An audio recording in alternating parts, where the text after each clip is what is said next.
nadie. Vamos a seguir con Juan, capítulo 3, que es donde nos quedamos, y hicimos hasta el versículo 10. Juan 3,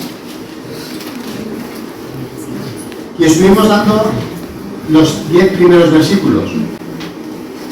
Y para ponernos en contexto, como empezaría un profesor mío, diría que corría el año 28 después de Cristo, pasadas las Pascuas, una noche, una conversación. Lo que empezó siendo un diálogo entre Nicodemo, que era un fariseo, que era principal entre los judíos, que era maestro de la Torá en Israel, y Jesús. Ahí nos tenemos, había pasado la Pascua, era de noche, Nicodemo vio algo en Jesús especial, porque nos dice el texto que tanto Nicodemo como otros vieron algo especial en Jesús y dijeron, las cosas que tú haces y las cosas que dices, esto es porque tú provienes de Dios.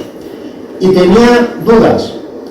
En el siglo I, todo israelita sabía por el Antiguo Testamento, para ellos todo lo que es el Tanakh, sabía que Dios había dicho a Jeremías, a Ezequiel, a profetas después del exilio, que iba a haber un pacto nuevo. Nos dice en este nuevo pacto que los judíos, los israelitas, lo tenían al pie de la letra. En este nuevo pacto había 3 promesas. La primera promesa, la reunión de Israel. Y Jeremías, como muy bien lo podemos leer, Jeremías lo predice y se cumple.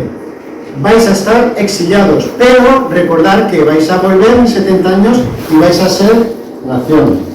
Segunda promesa de este nuevo pacto que se lo toman al pie de la letra, la purificación y transformación espiritual del pueblo de Dios. Y aquí vemos a uno que está en el exilio, Ezequiel. Y nos dice en Ezequiel 11, 16, 20, que va a haber un tiempo en el cual Israel iba a tener el templo, volverían los sacrificios, volverían las ofrendas, volverían los rituales. Y la tercera promesa de este nuevo pacto es que habría un reinado sobre Israel y vendría el Mesías. Y este reinado se expandiría por todo el mundo. Bueno, pues en tiempos de Jesús, la enseñanza común entre el pueblo judío es que las 2 primeras promesas, los 2 primeros aspectos del nuevo pacto que ellos pensaban, se había cumplido. Es decir, aquí está el Estado de Israel, Nicodemo ya estaban contentos, ya solo faltaba, venga, que se vaya expandiendo. Y 2, el templo estaba construido. Allí vemos sumos sacerdotes, sacrificios, ofrendas, todo se había cumplido. Pero faltaba la tercera promesa que ellos entendían lo que era el nuevo pacto. Y era que tenía que venir un Mesías, y ese Mesías establecería el reino de los cielos. El reino de Dios. Entonces, el monotema del siglo I era ¿cuándo vendrá el Mesías? ¿Y cuándo se establecerá el reino de Dios aquí en la tierra? Pues con este monotema todo el mundo iba comentando ¿cuándo será? ¿Cuándo será? ¿Cuándo será? Y aparece Juan el Bautista y dice el reino de los cielos se ha acercado. Aparece Jesús, el reino de los cielos se ha acercado. Y con esta duda va Nicodemo a Jesús. Y en Juan 3, de 1 al 10, estuvimos hablando de las 3 preguntas que le hace Nicodemo a Jesús. Y siempre empiezan igual. ¿Cómo puedo ver el reino de Dios? ¿Cómo puedo entrar al reino de Dios? Y mirad, el reino de Dios es igual a salvación, porque todo el que está dentro del reino de Dios es salvo, tiene vida eterna. Y Jesús hablando con él, en estos 10 primeros versículos hay un diálogo entre los dos. Y Jesús le dice, mira, te lo voy a sintetizar en 2 palabras. Para ver el reino de los cielos, para ser salvo, tienes que nacer de nuevo. Ya está. Este es el resumen, la síntesis de todo lo que tiene que saber Nicodemo. Pero Nicodemo no se entera. Y le dice, bueno, ya que no te has enterado, Nicodemo va a preguntar, pero ¿cómo puede ser esto? Y Jesús dice, mira, como no te has enterado con la síntesis, que es el total, te lo voy a ampliar un poquito más. Pero te voy a ampliar diciéndote algo que tú tienes que saber, porque tú eres maestro de Israel. Así que, acuérdate, Nicodemo, ¿qué pasó en Ezequiel? Haré un pacto nuevo con vosotros, y dice que derramaría su espíritu, que cambiaría vuestro corazón de piedra y os daría un nuevo corazón. Así que aquí estamos hablando que Jesús le está diciendo, tú no puedes, Nicodemo, ver el reino ni entrar. ¿Por qué? Porque necesitas al Espíritu de Dios para que te cambie tu corazón. Y Nicodemo seguía diciendo, pero ¿esto cómo puede ser? Y llegamos a la tercera pregunta, que es donde vamos a comenzar hoy, en el versículo 9. Dice, respondió Nicodemo y le dijo, ¿cómo puede hacerse esto? Todavía no se había aclarado.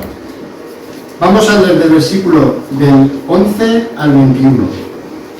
Porque aquí empieza lo que es el discurso. Nicodemo ya le ha hecho esta pregunta y ahora vemos que Jesús toma la rienda de la conversación y le va a hacer un discurso y le va a explicar de qué trata ver el reino de Dios, el plan de salvación y cómo se efectúa. Dice Juan 3:11, de cierto te digo que lo que sabemos, hablamos, y lo que hemos visto, testificamos, y no recibís nuestro testimonio. Si os he dicho cosas terrenales y no creéis, ¿cómo creeréis si os dijere las celestiales? Nadie subió al cielo, sino el que descendió del cielo, el Hijo del Hombre, que está en el cielo. Y como Moisés levantó a la serpiente en el desierto, así es necesario que el Hijo del Hombre sea levantado, para que todo aquel que en él cree no se pierda, mas tenga vida eterna. Porque de tal manera amó Dios al mundo que ha dado a su Hijo unigénito, para que todo aquel que en él cree no se pierda, mas tenga vida eterna. Porque no envió Dios a su Hijo al mundo para condenar al mundo, sino para que el mundo sea salvo por él. El que en él cree no es condenado, pero el que no cree ya ha sido condenado, porque no ha creído en el nombre del unigénito Hijo de Dios. Y esta es la condenación: que la luz vino al mundo y los hombres amaron más las tinieblas que la luz, porque sus obras eran malas, porque todo aquel que hace lo malo aborrece la luz, y no viene a la luz para que sus obras no sean reprendidas, mas el que practica la verdad viene a la luz para que sea manifiesto que sus obras son hechas en Dios. Vamos a dividir el texto en estos 10 versículos, del 11 al 21, en 3 partes. La primera parte nos va a hablar de el revelador, que son los versículos 11, 12 y 13. Del versículo 14 al 16, el plan de salvación. Aquí vamos a ver quién es el Salvador. Y la tercera parte, condenación, versículos del 17 al 21. Bueno, la primera parte, el revelador. 3 versículos. Retoma la pregunta, Nicodemo le dice, ¿cómo puede hacerse esto? Nicodemo todavía no se había enterado de lo que Jesús le estaba diciendo. Nicodemo estaba confundido. Él pensaba que por nacer de Abraham, por nacer de Isaac, por nacer de Israel, él ya había nacido de nuevo. Él ya tenía la salvación por pertenecer al pueblo de Israel. Él pensaba que él ya estaba dentro de ese nuevo pacto, que ya se había cumplido. Tenemos aquí el Estado de Israel, tenemos el templo, tenemos los sacrificios, pero solamente nos falta saber quién es el Mesías y ver el reino, ver cómo se propaga todo Israel. Pero Jesús le dice algo inquietante, le dice 2 cosas importantes. En el versículo 10 le dice, Nicodemo, ¿eres tu maestro de Israel y no sabes esto? Le está diciendo Nicodemo, eres un ignorante.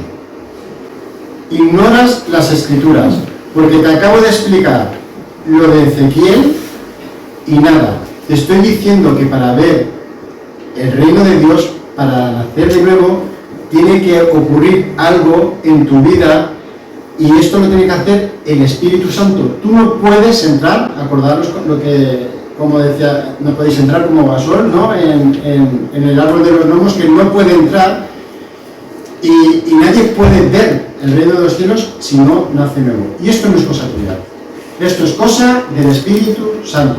Esto tiene que ser que Dios obre en tu vida, no puedes hacerlo tú, imposible. Y 2, te voy a decir otra cosa, aparte de ser ignorante, Nicodemo, versículo 11, sois unos incrédulos. Dice, de cierto te digo, sabemos lo que hablamos, hemos visto, testificamos, y no recibís nuestro testimonio. Sois incrédulos, os estoy diciendo las cosas, estáis viendo las cosas y no lo queréis aceptar. Dice el versículo 11, sabemos y hemos visto, es decir, que hay un testimonio, dice, no recibís lo que testificamos. Aquí nos está diciendo que hay un testigo que ha visto algo y que ha oído algo. Y como yo he visto algo y lo he visto, es algo veraz. Por eso yo te transmito para que tú creas lo que yo he visto y lo que he oído. Pero nos lo dice en plural. Dice, lo que hemos visto y hemos oído no lo queréis recibir. Juan en 1:11 nos dice, a los suyos vino y los suyos no le recibieron. Vino con la buena nueva, pero los suyos, los de esa época en Israel, no lo quisieron recibir. Incredulidad. Nos habla en plural, y es que Juan el Bautista, como ya expusimos, Juan 1:33 dice, yo no conocía a Jesús, dice, pero el que me envió a bautizar con agua, aquel me dijo, así que escuchó, dice, sobre quien me has de descender el Espíritu y el que permanece sobre él, ese es el que bautiza con el Espíritu Santo. Dice, y yo le di y doy testimonio que este es el Hijo de Dios. Así que Juan el Bautista escuchó algo, vio algo y dio testimonio que Jesús es el Hijo de Dios. Pero es que hay más testimonios y Jesús se presenta.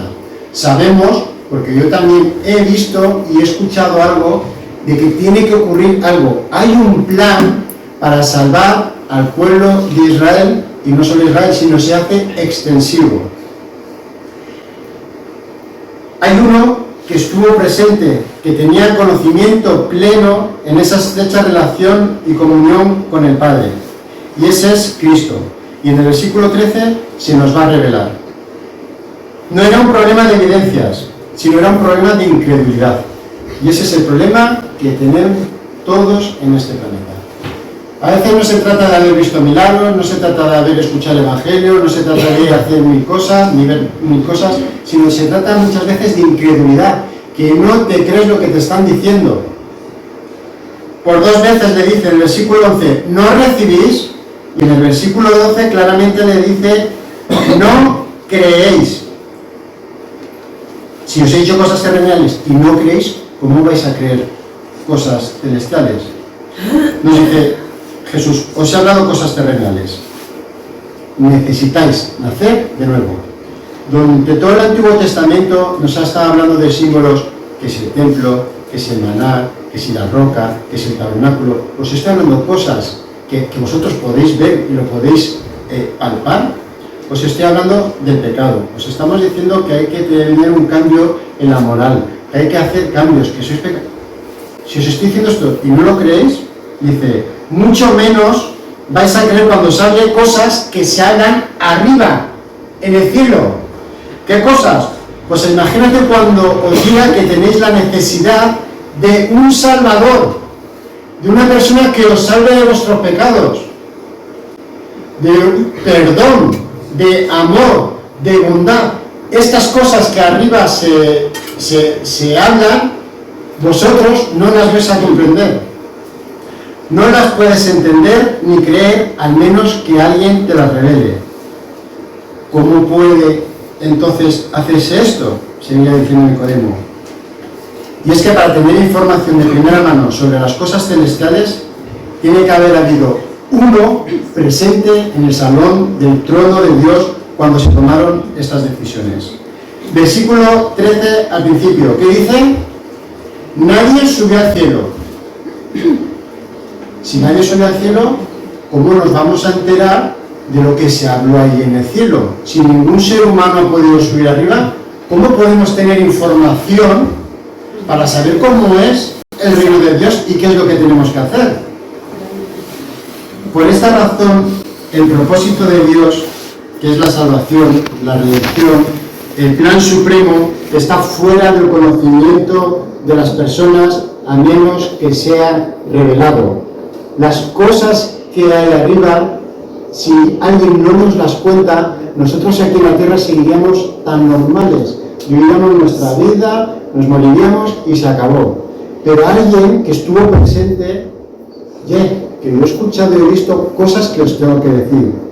Y es que antes de la fundación del mundo, en la eternidad pasada, hubo un consejo, las tres personas de la Trinidad, trazando el plan de salvación. ¿Qué es lo que iba a hacer el Padre? ¿Qué es lo que iba a hacer el Hijo? ¿Y qué es lo que iba a hacer el Espíritu Santo? La pregunta: ¿había alguien con el Padre cuando se trazó el plan que se centra en enviar al Hijo al mundo para llevar la maldición y dar libertad al hombre?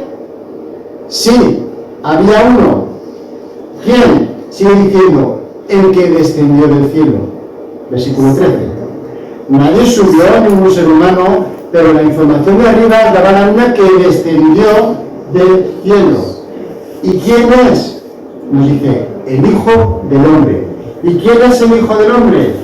Jesucristo. Juan 1:1. En el principio era el Verbo, y el Verbo era con Dios, y el Verbo era Dios. Jesucristo estaba presente en la eternidad pasada, hablando, viendo y escuchando el plan de redención para la humanidad. Así que era un testimonio fiel y verdadero, porque estaba presente. 1:18. A Dios nadie le dio jamás. El unigénito Hijo que está en el seno del Padre, Él le ha dado a conocer. Nosotros no podemos conocer a Dios sino solamente a través de Jesucristo, que es realmente que llega a comunión con el Padre. Así que el revelador, que es Jesucristo, nos va a revelar algo. Y este algo es el plan de salvación para la humanidad. ¿Cuál es la revelación? Bueno, la revelación trata de algo que siempre ha estado ahí. Está desde la eternidad. Lo único que hay que hacer es quitar la cortina y ver que siempre ha estado ahí. Pero si no nos quitan la cortina, nosotros estamos sin saber lo que ocurre. Pero Jesucristo vino y dice: mira, hay un plan desde la eternidad, no lo vas a ver, Nicodemo, si yo no te digo que he bajado del cielo y sé lo que hay, porque he visto y lo he escuchado, y lo tengo que revelar yo, porque mi carne, mi sangre te lo puede revelar, sino yo. Así que ahora mismo te va a quitar la cortina para que veas lo que había desde la eternidad, para que abras los ojos y veas que esto es real. Porque siempre ha estado ahí. Jesucristo va a quitar la cortina, y lo que hasta ahora eran sombras en el Antiguo Testamento, símbolos que siempre apuntan al Mesías, al Salvador, y es que para salvar tiene que realizar una obra. Nicodemo, ¿quieres nacer de nuevo? ¿Quieres ser salvo? Pues te voy a explicar el plan de salvación para que tú seas salvo. Nicodemo, te lo voy a decir claramente por tercera vez. Te lo voy a ampliar. Si te he dicho la síntesis que para ser salvo tienes que nacer de nuevo, ¿no te has enterado? Te he dicho que para nacer de nuevo tiene que haber una obra que solo el Espíritu Santo puede hacer en tu corazón, y no te has enterado. Pues te voy a ampliar por tercera vez, que es la tercera pregunta, te lo voy a ampliar más para que te quede claro. El Hijo del Hombre nos lo va a revelar. Lo que salió del cielo antes de la fundación del mundo. Él vio, Él oyó, y nos va a decir lo que se habló. Y lo que se habló es el plan de salvación. Segundo punto, de los versículos del 14 al 16, el plan de salvación. Para hacer accesible a Nicodemo el misterio de la obra de salvación, Jesús le va a contar una historia a Nicodemo que estaba familiarizado desde que era pequeñito. Esta historia la había escuchado 1000 veces. ¿Qué historia es? Versículo 14. Dice: y como Moisés levantó la serpiente en el desierto. Hasta ahí, primera parte. A ver, como Moisés levantó la serpiente en el desierto, Nicodemo ya tiene que estar pensando: esto me lo contaba mi mamá y mi papá cuando estábamos en casa. ¿De qué está hablando Jesús aquí? Pues vamos a Números 21, del 4 al 9. Números 21, del 4 al 9. Vamos a ver solo dos versículos, que están el 8 y el 9. Porque nos están hablando la historia que el pueblo, una vez más, se desanima por el camino y nos dice que el pueblo habla contra Dios y contra Moisés. Dios se enfada y dice: pues voy a enviar unas serpientes y que muerdan. Y todo aquel que muerda, fallece. Dice el versículo 8: y Jehová dijo a Moisés: hazte una serpiente ardiente y ponla sobre un asta, y cualquiera que fuere mordido y mirare a ella, vivirá. Y Moisés hizo una serpiente de bronce, y la puso sobre un asta. Y cuando alguna serpiente mordía a alguno, miraba a la serpiente de bronce y vivía. Mirad, esta es una imagen, si la habéis leído, es una imagen del Mesías y su obra. Nos dice el texto de Números que había que una serpiente. Mirad, la serpiente en la Biblia es representada como el pecado, es representada como el mal. Acordaros que en Génesis 3, de 1 al 5, que se presenta era una serpiente, la maldad, el pecado, estaba ahí. Y en Apocalipsis, último libro de la Biblia, nos habla de la serpiente antigua, que era la que estaba en el huerto del Edén. Sin embargo, la serpiente de Moisés nos dice que fue hecha de bronce. Y este es un dato muy importante, porque en la Biblia el bronce se asocia con el juicio. Nos dice en Éxodo que el altar era de bronce. Y en el altar, ¿qué es lo que había? Era donde se hacía la ofrenda por el sacrificio de los pecados. Así que tenemos la serpiente que simboliza el pecado y el bronce significa juicio.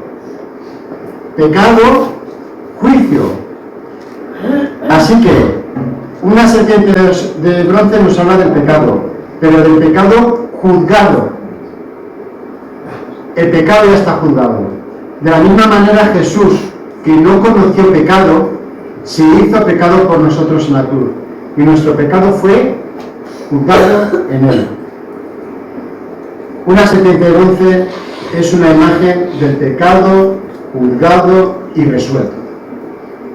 Lo que estaban viendo en el Nuevo Testamento era una imagen de lo que iba a ocurrir 2000 años después, que era que el pecado iba a ser juzgado y resuelto. La serpiente estaba horizontal, como nos dice, en un poste vertical, y esto es muy fácil ver cómo representa visualmente una cruz. En el mismo relato que hemos leído nos dice que el pueblo fue salvado no por hacer algo. ¿Hizo algo el pueblo? No, sino por simplemente mirar a la serpiente de bronce. Tenían que confiar en algo que aparentemente no tenía valor, pero solo con mirar sería suficiente para ser salvo.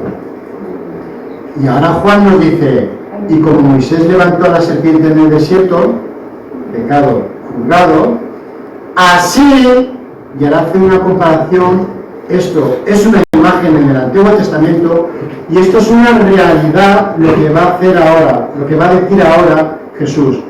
Así es necesario que el Hijo del Hombre sea levantado. Nicodemo no había entendido la enseñanza de nacer de nuevo la primera vez, ni la segunda, pero con esta tercera enseñanza quedaba más que claro. El Hijo del Hombre, Jesús, debía de morir porque Él salvaría. Moriría en una cruz, iba a ser levantado, iba a ser visible, colgado de un poste para sanidad de todas las personas. Y el que lo ve tiene salvación, vida eterna, nace de nuevo, entra en el reino de Dios. Hay un pasaje en las Escrituras en Juan que nos dice que una de las personas que bajó a Jesús de la cruz fue Nicodemo. Y llevó ahí ungüentos para embalsamarlo. Yo creo que cuando Nicodemo bajó a Jesús de la cruz, se acordó del momento en el que estuvo con él a solas y supo ver la historia de Números. Dijo, ahora entiendo, ahí está Jesús, que se hizo pecado, está allá con juicio para darnos salvación, y solamente con verlo y creer en él. En el versículo 15 dice, todo aquel que cree no se pierda, mas tenga vida eterna. Todo el que mira, todo aquel, sin distinción. Juan 1:12 nos dice, mas a todos los que le recibieron, y mas a todos, dice que cualquiera, no solo judíos, cualquiera que mire y crea, será salvo. Nicodemo, te tengo que decir una cosa, todo aquel, no solo es para Israel, se hace extensivo a todas las naciones. Y el versículo 16 es un resumen del versículo 15, porque dice, porque, que es importante, y son símbolos, dio a su hijo levantado. El que mira, todo el mundo que mira es salvo. Versículo 16, creo que es el versículo más famoso, el que todos nos sabemos de memoria, el que se ha hablado muchísimo de este versículo. ¿Qué nos querrá decir? Y la primera frase que he comenzado la aplicación era, este versículo resume y se nos queda en la cabeza que el amor de Dios es inconmensurable, no se puede medir. No se puede. Muchos ven en el pasaje no lo inconmensurable, grande del amor de Dios, sino en lo grande que es el mundo.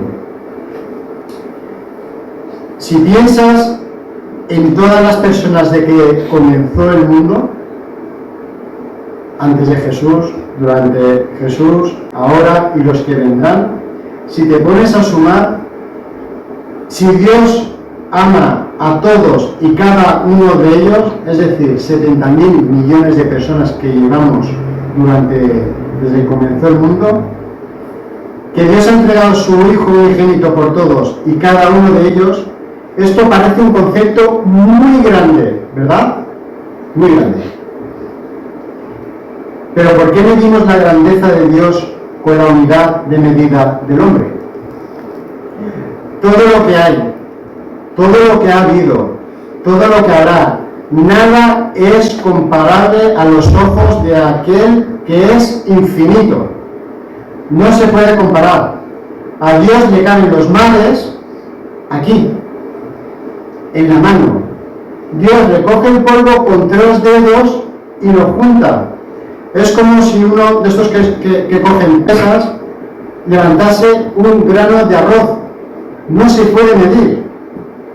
A veces queremos hacer a Dios más grande o más bueno de lo que ya es.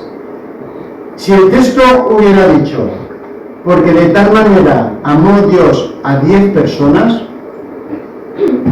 Dios hubiera seguido siendo grande y hubiera seguido siendo bueno y su amor seguiría siendo sin medida.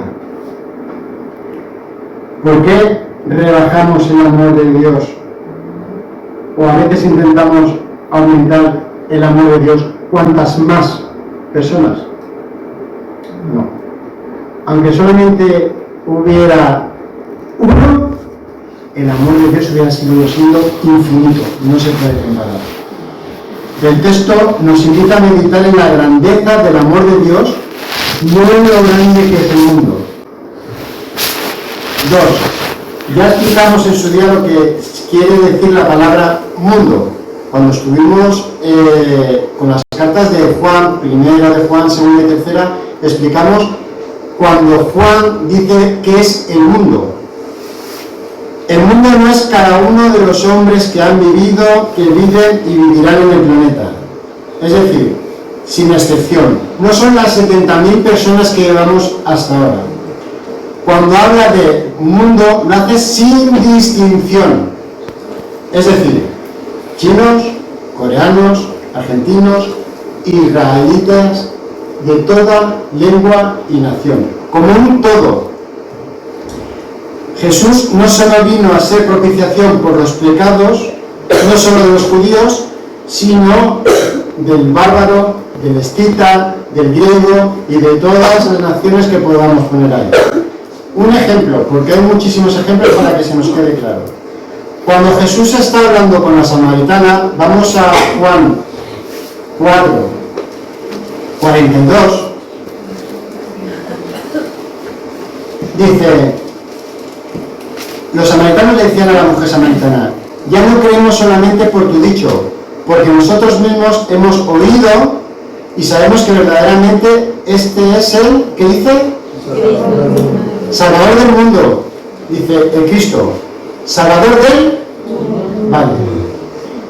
¿Cristo es el Salvador del mundo? ¿Sí? ¿Dios salva a todo el mundo? Si decimos que no, entonces tenemos que decir que Dios no es el Salvador del mundo, ¿verdad?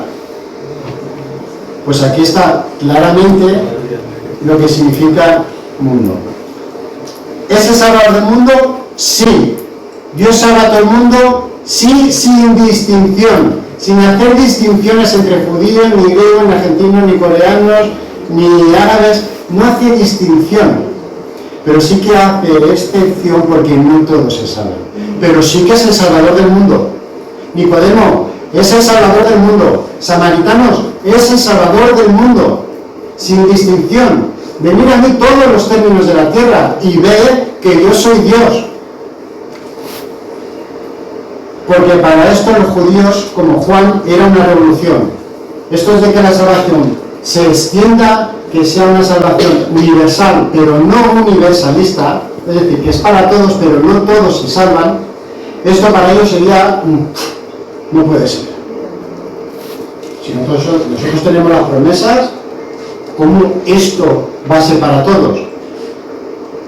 Orígenes era un teólogo del siglo II, llegó a la conclusión, viendo este pasaje, vio aquí que este amor de Dios era tan grande que al final todos y cada uno de los 70.000 personas que, por ejemplo, hoy estamos aquí, todos se iban a salvar.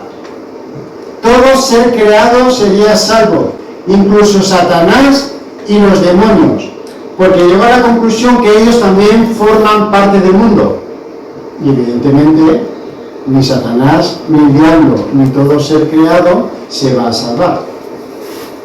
Así que por una parte tenemos a Dios, todopoderoso, infinito, santo, justo, puro, que no tiene necesidad de nada ni de nadie, su voluntad hace que rija el universo.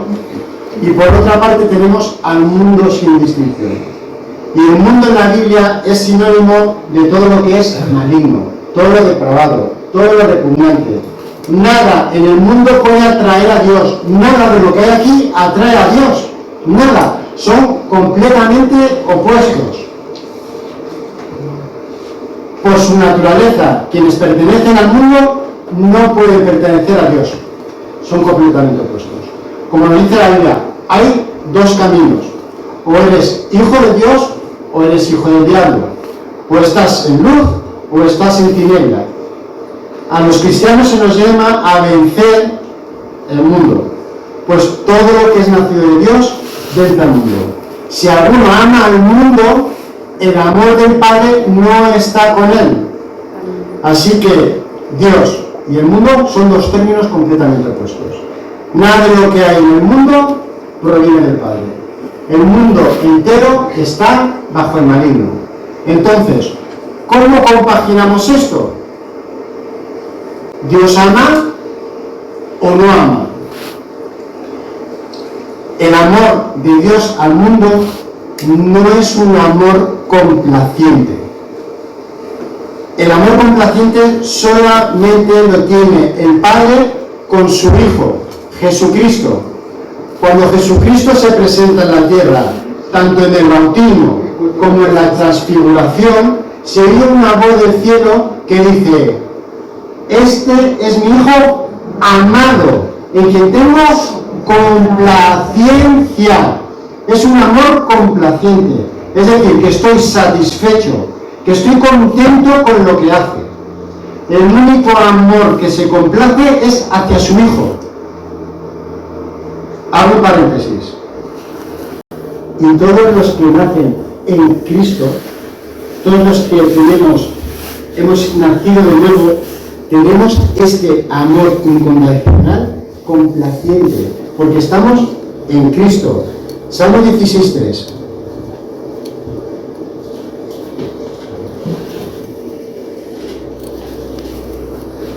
Salmo 16:3 nos dice: para los santos que están en la tierra y para los íntegros es toda mi complacencia. Así que el amor complaciente de Dios solamente está en su Hijo. Y si nosotros estamos en Cristo, Él también tiene amor complaciente con sus hijos. El resto, sin distinción, de toda lengua y nación, como un todo, somos de la carne, del mundo, del diablo, y Él no se complace, no está contento de lo que hacemos, ni está satisfecho. No puede tener amor complaciente con las personas, con el mundo. Pero Dios nos ama con un amor benevolente. Una definición del amor benevolente nos la dan los ángeles cuando se presentan delante de los pastores. Es buena voluntad para con los hombres. Ahí sí tiene amor benevolente. Tiene buena voluntad para con ellos. Es decir, desea hacer todo lo que está en su mano para salvarlos de la mundanalidad, de la carnalidad y del pecado y del diablo. El mundo se estaba perdiendo y Dios dio a su Hijo a fin de salvarlo. Solo había dos razones por la venida del Hijo: uno, o para juzgar, y dos, para salvar. La venida del Hijo solamente podía ser por dos razones: o condenar o salvar. Pero no fue la ira, aunque merecida, sino el amor benevolente de Dios lo que motivó la venida del Hijo a este mundo inicuo. Era tan intenso que ni siquiera el pecado del objeto amado pudo desviarlo. Romanos 5:8 nos dice: mas Dios muestra su amor para con nosotros en que aun siendo pecadores, Cristo murió por nosotros. Y esta es la maravilla del amor de Dios a los pecadores. No es señalar que el mundo es tan grande que hace falta mucho amor para abarcarlo todo, sino que el mundo es tan malo que hace falta un amor muy grandioso para amarlo en su totalidad, y mucho amor para amarlo tal como Dios lo amó, y es dar su Hijo por él. Porque uno está dispuesto a morir por un familiar, por un amigo, pero nadie moriría por una persona repugnante, un enemigo, alguien que no puedes ni verlo. Eso no lo haría nadie. Y sí que lo hizo el Señor Jesucristo. Así que asombrosa y maravilla el amor de Dios hacia un mundo que estaba perdido.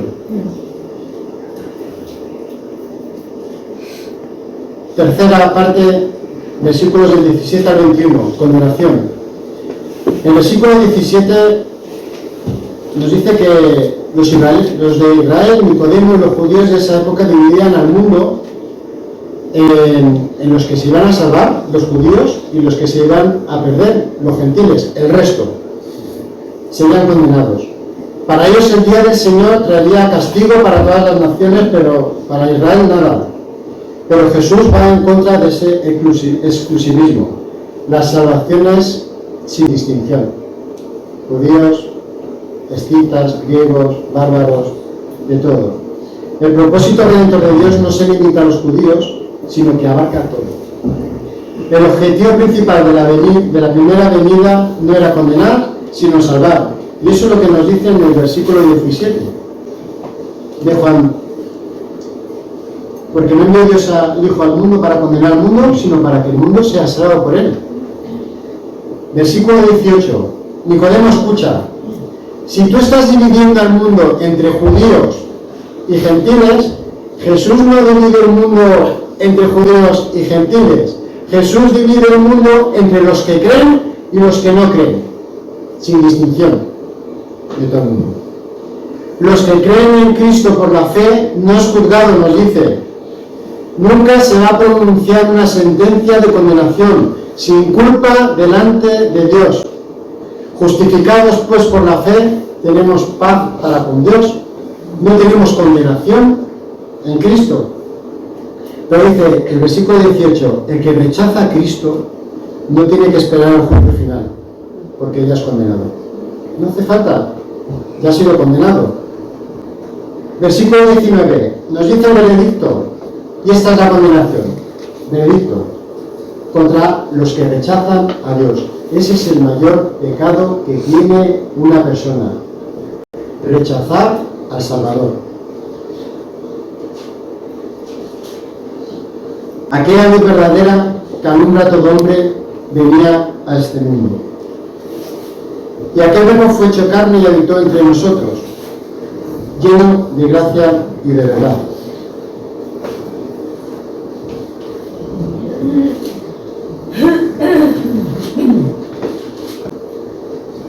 Este es el mensaje que hemos oído de él y os anunciamos. Dios es luz y no hay ninguna tinieblas en él. Y lo que hemos leído ahora, que la luz vino al mundo. Y los hombres, ¿qué dicen? Amaron más las tinieblas que la luz, porque sus obras eran malas. Nos dice el texto que prefieren las tinieblas porque aman el pecado. Aman mucho más los placeres, los deseos mundanos, los aman con locura, más que Cristo el Señor. Y la razón no es por ignorancia, no es por haber escuchado alguna vez el Evangelio, nos dice que porque sus obras son malas. Y ahora nos lo va a explicar en el versículo 20 y en el 21. En el versículo 20 nos dice, porque todo aquel que hace lo malo, y el 21 nos dice, porque todo aquel que hace la verdad o practica la verdad. Hay unos que practican lo malo y otros practican la verdad.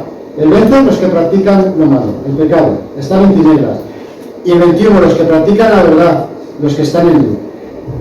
El 20 los que practican el pecado, están en tinieblas. Estas personas evitan estar en luz, la evitan, la odian, no quieren tener una relación con Cristo. La causa, dice, para que sus obras no sean reprendidas, es decir, que sean puestas al descubierto. Busca el no ser condenado en lo que hace. No quiere dar explicaciones de nada de lo que hace. Se cree justo.